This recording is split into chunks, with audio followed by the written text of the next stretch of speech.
As food prices rise, South Africans are now opting for cheaper alternatives to their preferred meat brands, and that's according to the latest study by Unilever's food group Knorr. To discuss this further, though, we're joined by Knorr marketing manager Nicole Harris. Nicole, good morning to you, and thank you so much for your time. What's the consumer behavior right now, just in terms of all the expensive, costs that we have incurred from, petrol price all the way to food, but particularly when it comes to meat? What are the, behavior that you are almost studying there at Knorr? Good morning. Thank you. Absolutely. We're seeing consumers are battling with the food hyperinflation. We're seeing that they still need to feed themselves and their families. And the third report, Plates of the Nation, that we've conducted has shown that, unfortunately, they need to look for cheap alternatives. As you mentioned earlier, the price of meat, the price of carbohydrates, fruits and vegetables, everything is going up in their shopping basket, and they're being forced to make choices of either, cutting down the luxuries, choosing cheaper brands, or looking for alternatives to feed their families. Yeah. And what are those alternatives you see? So the report has shown us that they're still keeping the composition of their plate. So as South Africans, we love our meat and we love our starch. So we're keeping our plate looking the same, but we're looking for different products to put on that plate. So in the meat category, we're seeing that they're buying more poultry. In the vegetables, we're unfortunately seeing that they're lowering that and rather replacing it with rice and ingredients like that. So still trying to fill their tummies, but looking for different ingredients. In terms of brands, are you seeing certain popular and perhaps even more expensive brands now struggling, perhaps the cheaper brands not so popular doing well at this time? And I'm asking this because Gareth and I were just talking the other day about, the science behind how most stores shelve, if not all of them, and place their products. Oftentimes I just look at eye level. I never look up or down. I just grab whatever that's on my eye level. But are you seeing that is starting to come into play in terms of, the more popular and the less popular brands, seeing a knock-on effect on how consumers purchase their goods now?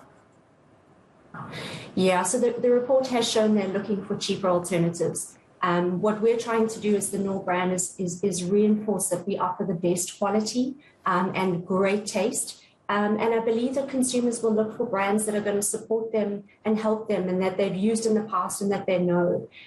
It's a difficult situation for them, for ourselves. We're all walking into the store with a certain amount of money in our pockets. And we need to buy what we can afford so we can feed ourselves.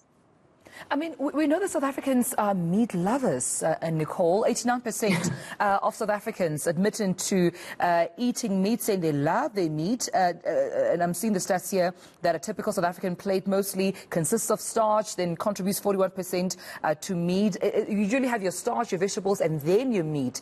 So what are we seeing there with meat? Are we seeing South Africans desert meat altogether? Or are they trying to, I don't know, perhaps have, a meat-flavored packet soup mixed with their vegetables just to get a taste of meat some way? What are we seeing there? We know South Africans, we're a meat-loving nation, and the composition of the plate that we aim for is, as you mentioned, a less meat. But in South Africa, our plate's the other way around. The biggest composition is made up of meat, then of starch, and then very, very small fruit and vegetables. So that's why we do this study every year, to make people aware, make consumers aware of what our plate looks like. The truth is, we love meat in South Africa, and we're never going to change that. But we've got to look for ways to reduce that, because it's so important for our health and for the planet. I think the average consumer now is still going to purchase the meat, but maybe look for ways to flavor it and boost it. And try and make it still very tasty. Yeah. And just lastly, before I let you go then, in terms of males and females and even, young children, does your study even inform whether males have deserted meat or they're still hanging on to their meat in their budget, or vice versa with females and young children? Did it go to an extent where it could almost differentiate between male and female? Interestingly not. So we've seen that families are all eating from the same plate. Our study also shows that kids are replicating what their parents eat. So they're growing up with this full understanding of, meat, then carbohydrates, then fruit and vegetables, which we need to change. So no, there's no difference between us. That's interesting. Phil, thank you so much for speaking to us. Nonetheless, Knorr marketing manager Nicole Harris, thank you so much.